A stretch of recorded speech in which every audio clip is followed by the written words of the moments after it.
May isda dyan, habol ng habol. Subukan natin targetin mga bayot. Hindi ko alam kung anong isda yan. Habol ng habol sa mga maliliit eh. Gamitan natin ng ano.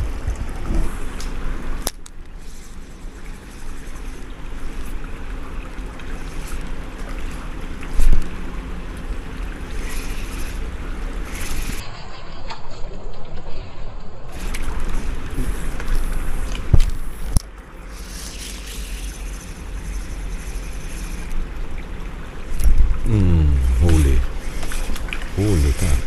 Balbon. Malaki ka balbon.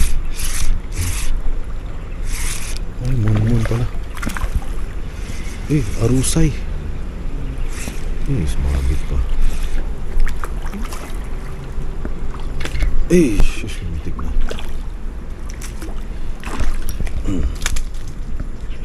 This, I don't know what kind of fish is this. Laki ng bibig oh. Laki pala ng bibig nito.